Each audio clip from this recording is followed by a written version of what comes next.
Hi, welcome to Module 1, Principles of Energy.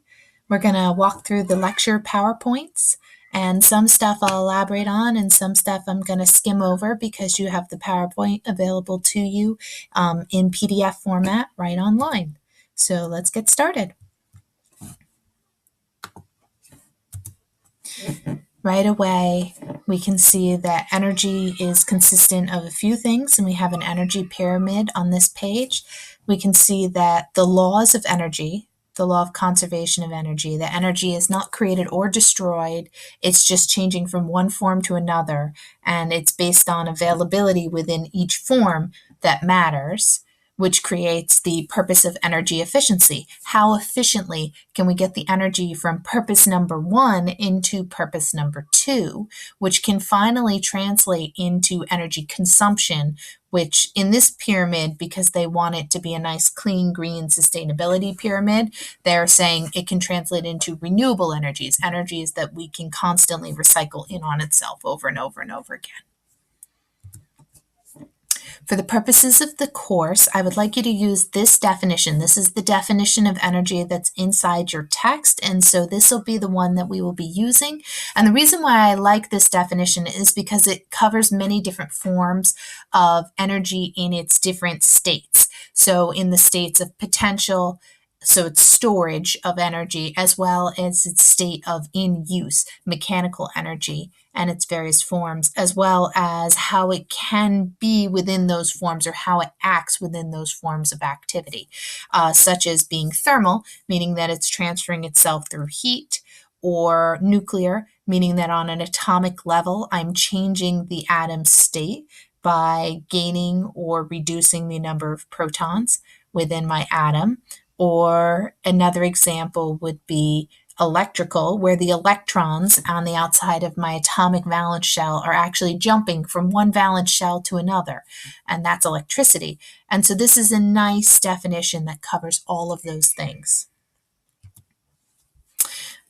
I just thought this was kind of a fun fact that they threw in there, so I threw it in here, that in today's industrialized world, we only cover about 1% of all work done. This little graphic is nice. It's inside your text, and it gives you a little bit of how the world has changed in the last 40 years. I have added one little compendium on the side where it says 2016. It just gives you information that's more current as of today. So we can see over the past 40 years, we went from 3.3 billion people to 7.3 billion people.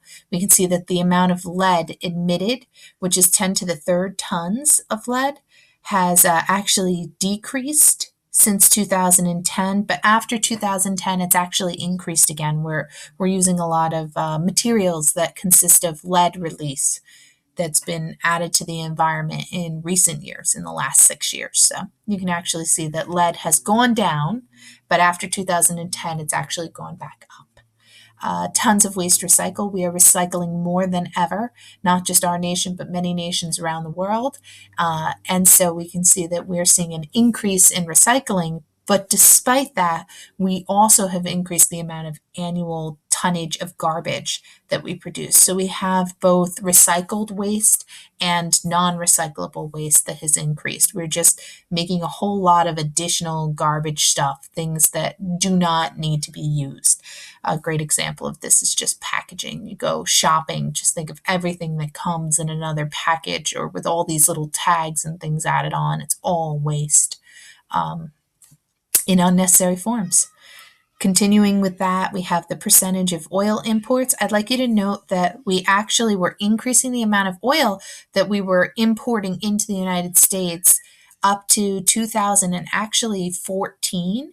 After 2014, the amount of oil that we were importing into the country was actually dropping, and we're producing a lot more domestic oil. We've opened up a lot of our coastlines. We're doing a lot of what would be considered offshore deep drilling of oil, and we're one of the few countries in the world that has good technology and pays top dollar for oil, and so we can afford to pay for this expensive drilling practices to extract the oil.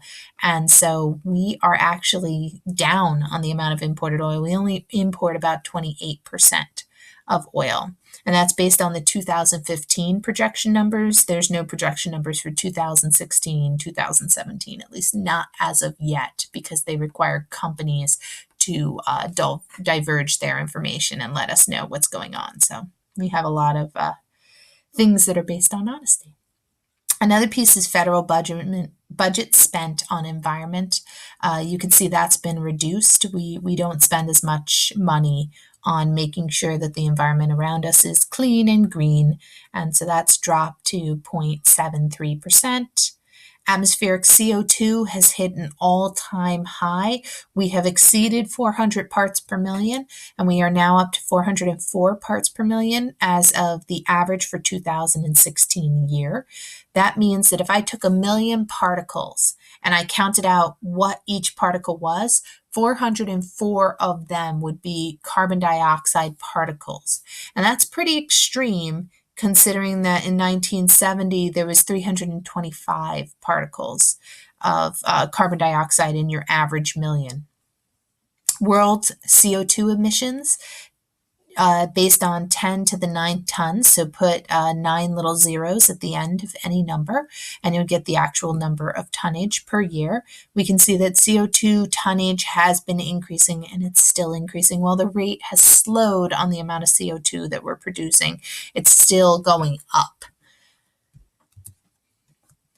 This is the correlation graphs, and I have close-ups of all of these graphics, and so let's go into the close-up. This correlation graph shows you temperature and how the average temperature worldwide has been increasing.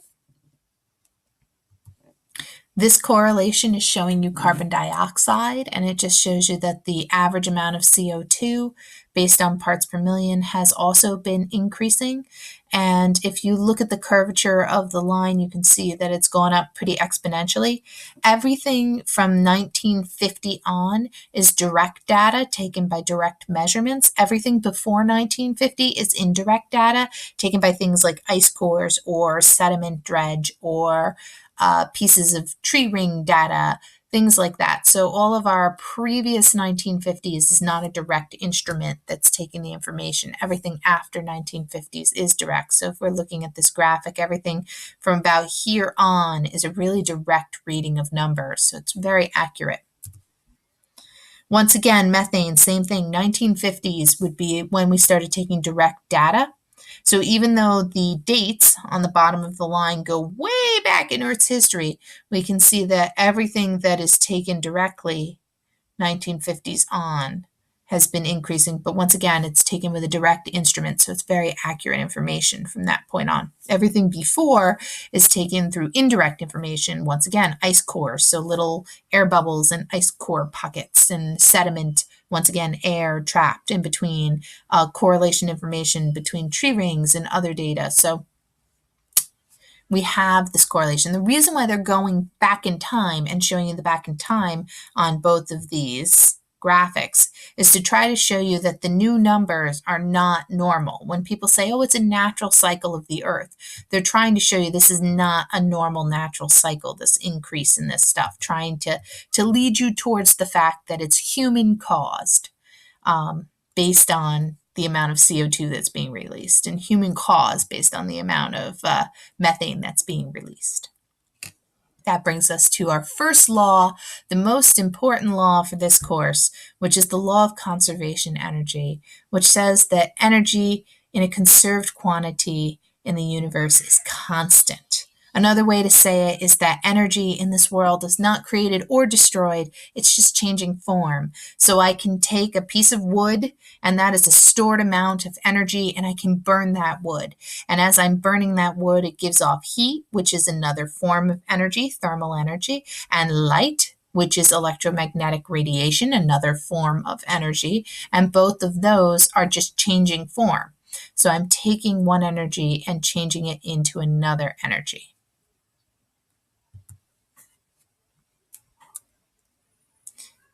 I'm going to leave the video off here, and I'm actually going to pick up just past the conservation of energy in another video coming shortly.